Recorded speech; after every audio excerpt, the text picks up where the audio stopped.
Imagine that a bunch of children are sitting around a table when a seemingly beneficent adult walks into the room carrying a plate of cupcakes, or in this case, a blueberry muffin. The kids burst out in excitement until they notice a problem. There are fewer cupcakes than children. At this point, the adult announces some ground rules. To receive a cupcake, the children will have to compete with one another. The adult will accept cash or other objects of value. Praise for the adult's kindness would also be welcome. The kids immediately start saying nice things and digging into their pockets, but then one child has second thoughts. He quiets the room and tells the adult he's being a bully. He is bigger, stronger, and richer than the kids, he says. He shouldn't make them grovel for cupcakes. The adult replies, "Fine, no cupcakes for you." This is what happened to Amazon, the adult with the muffin, when New York, the boy who called them a bully, reneged on the headquarters deal. We're going to walk you through the ethical model for Amazon selecting a site for its second headquarters, H2Q, and discuss harms and benefits, rights exercised and rights ignored, legal challenges, and ultimately ethical principles. We will start by providing the definition of bribery, as it provides a telling argument, an important theme throughout the nature of this case.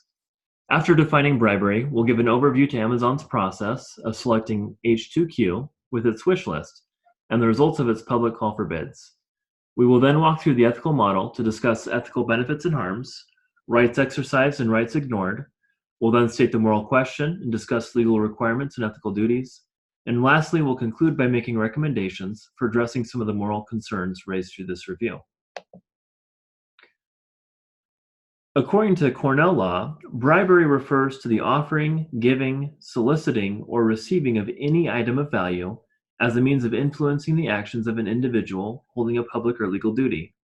Solicitation of a bribe also constitutes a crime and is completed regardless of whether the solicitation results in the receipt of a valuable gift. As we go through this case, bribery is an important principle to keep in mind. So let's set the stage for Amazon's announcement to search in announcing its search for a second headquarters.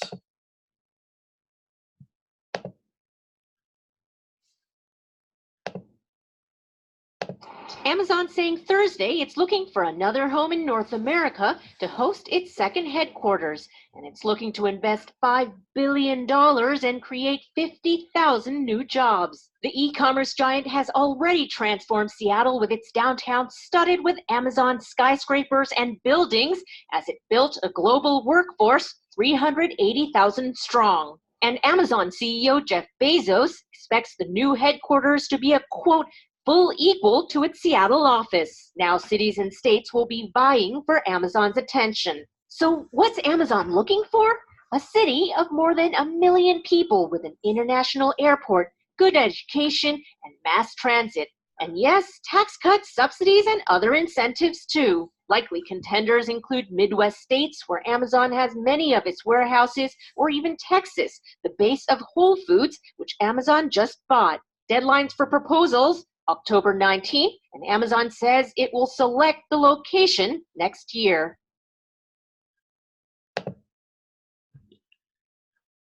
In Amazon opening the bid for choosing a second headquarters, they publicly stated that their wish lists included culture and diversity, access to a skilled technical workforce, access to global and domestic markets, tax incentives, and spending on infrastructure. Looking a little deeper, in their request for proposal, some of the things that were their desires that were stated included incentives offered by state or provinces and local communities will be significant factors in the decision-making process. They went on to say that they wanted groups to outline the type of incentives, such as land, site preparation, tax credits or exemptions, relocation grants, workforce grants, utility incentives or grants, permitting, and fee reductions, and the valued amount of these projects. So the bids started to come in. The city of Stonecrest, Georgia offered to rename and de-annex 345 acres for Amazon to establish its own city named Amazon. with Mr. Bezos himself being the mayor. The city of Birmingham, Alabama erected several giant Amazon boxes and dash buttons around public areas to raise awareness. Sun Corridor, a Tucson, Arizona economic development firm, sent a 21-foot saguaro cactus to Amazon in an attempt to promote the city's bid. The gift was ultimately rejected due to the company's corporate gifts policy. Instead, they donated it to the Arizona Sonora Desert Museum. Contrary to other cities, Little Rock, Arkansas purchased a full-page ad in the Washington Post, breaking up with Amazon, where they described their decision to not submit a bid while also touting the city's positive attributes. So, in September 2017, Amazon announced their second headquarters plans, with plans to house 50,000 workers and add $5 billion in construction revenue. Several months later, in January of 2018, they narrowed down the very small list of 238 interested cities to 20. Later that year, in November, they announced not just one winner, but two winners. And they decided to split H2Q into two cities, Queens, New York, and Arlington, Virginia. Within months of that announcement, facing pushback from local and state politicians over the $3 billion offered in tax incentives in drawing them to New York, Amazon decided to drop New York as one of its planned future site. So who's benefiting by Amazon getting these tax incentives? Amazon shareholders are the number one beneficiary of these tax incentives. They're going to have increased profit margins and potential increase in share value and increased annual dividends. Users of upgraded city infrastructure for generations will benefit from the upgraded infrastructure, and property owners with their increased property value and landlords with the opportunity to increase rental rates are going to be happy about the new area. And then local politicians are in a very unique win-win situation if they participate in the bidding process. Nathan Jensen, a professor at the University of Texas, says it well. Politicians love to show what they have done for their districts, and incentives are a way to show you put in effort. Voters are more likely to vote for a governor who attracts an investment with an incentive than a governor who attracts an investment without an incentive. Politicians need to show they did something to attract the investment. We found an even larger impact if the investment doesn't arrive, if an official offers an incentive. Voters are less likely to blame the official for failing to bring in investment. So win or lose, politicians can take credit for minimizing blame by using incentives. And finally, other large companies will benefit from this bidding war process. Because it has set a precedence, other large cities can pit cities against each other to get large tax incentives. Who is harmed by Amazon getting these tax incentives? Pretty straightforward. Local or low-income housing, because the area that Amazon was granted in New York to build its new H2Q was originally set aside to build low-income housing. Property owners whose taxes will increase, competitors looking for top talent, smaller businesses who don't garner equivalent tax breaks, students and teachers due to a higher student-to-teacher ratio, and then local communities in general. Whose rights are exercised and whose are ignored? The rights that are exercised are Amazon's rights to accept tax benefits from the state, future employees of Amazon, governments leveraging their rights to offer incentives in hopes of bettering their principalities, taxpayers who want the company to come to their states and cities, shareholders who will benefit from decreased tax expenditures on the income statement, thus increasing revenue. Ignored, local taxpayers who will now have to support these infrastructure projects, other companies in the same area that never received any tax incentives, other cities that couldn't offer the amount of tax incentives that New York could, and citizens that don't want to subsidize corporations by providing these tax incentives. Is it right for Amazon to initiate a bidding war between the states to find a home for its new H2Q? While the practice is considered illegal, it can be seen as a form of bribery and a practice providing most of the potential economic benefit to the company building in the location rather than the community they build in. Economists argue whether there will be a net benefit to the winning community of the bid. Rather than this being a fun competition, it is a draining resource that could be utilized toward improving local communities in more direct ways. Valuable time and resources will be given by competing cities in order to pay to play in the bidding war. Unfortunately, the bidding process is economically unproductive and taxpayer dollars could have been better spent on public education, transportation, parks, housing, and develops or other essential public amenities. As simple as it sounds, both Amazon and the government of the new site location could add more value to their brands by negating any pledged incentives to building H2Q and redirect the funds to local societal challenges needing the same incentives. Additionally, is it fair to provide these large incentives to only one company, but neglect the needs of other businesses who are already providing economic welfare to the same community? Why should only one business be privileged enough to entice a local government to focus primarily on them? What are the legal requirements? Amazon has a fiduciary duty to act in the best interests of its shareholders, and obviously pitting states against each other to elicit the greatest benefits for the company was the legal requirement in this instance. However, let us not forget the definition of bribery. We think it is important to point out that if this same bidding war was initiated globally, or outside the United States more specifically, Amazon would have been violating the Foreign Corrupt Practices Act by accepting bribes by countries outside the US for the very same benefits that they are receiving from the states. You also have the Freedom of Information Act, where states to disclose the proposal to obtain Amazon businesses.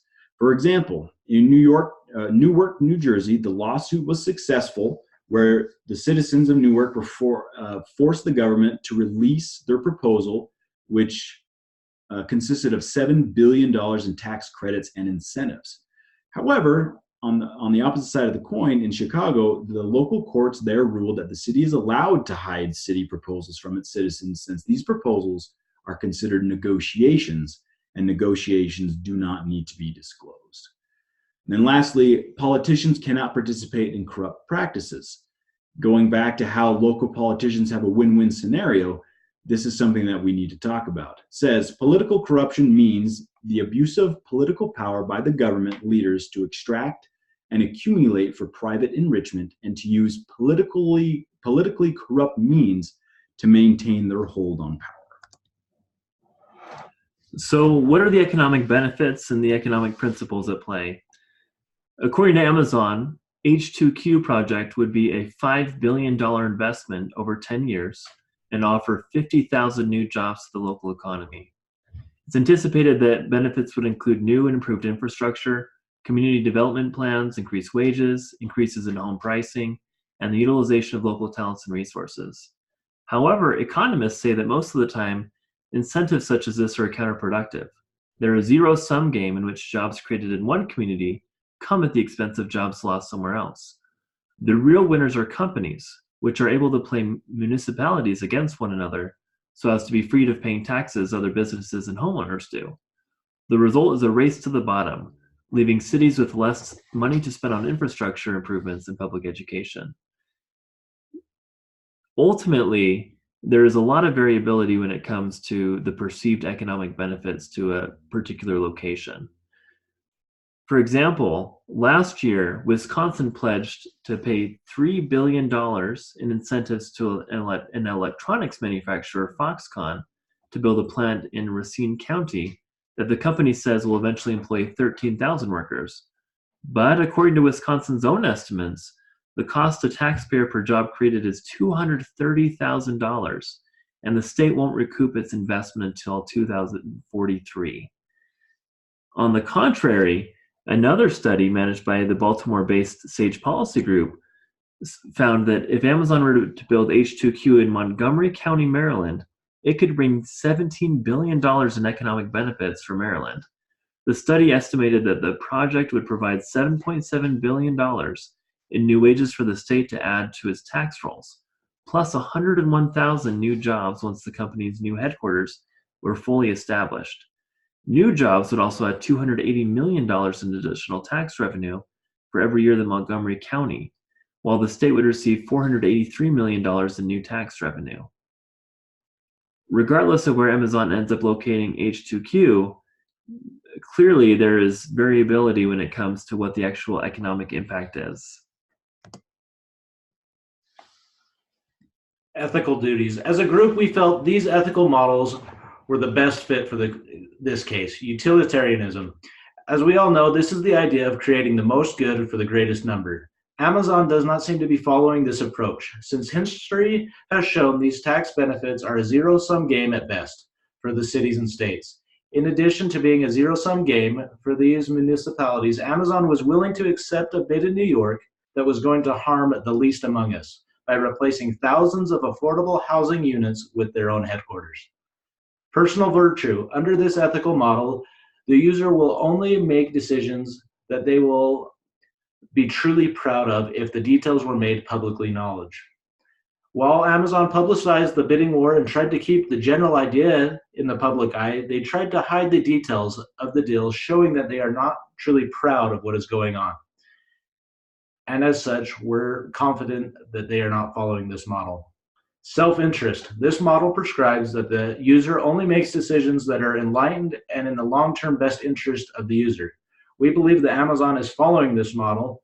They are not doing anything that will harm them as a company. Instead, they are creating a precedent that will benefit them going forward. So we came up with some ideas to address this concern of having states and governments give out these tax incentives. The first is to have create federal laws to manage corporate tax breaks.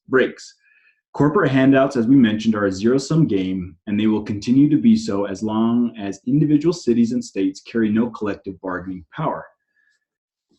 So you pass federal laws to manage corporate handouts, create legislation that enables benefits for companies choosing economically needed regions rather than the larger big cities. In the instance of the federal government not passing laws, cities would have to step up collectively, as some have done with the multi-state compact known as the End Corporate Welfare Act. And this is the end of our Amazon case study and the moral model.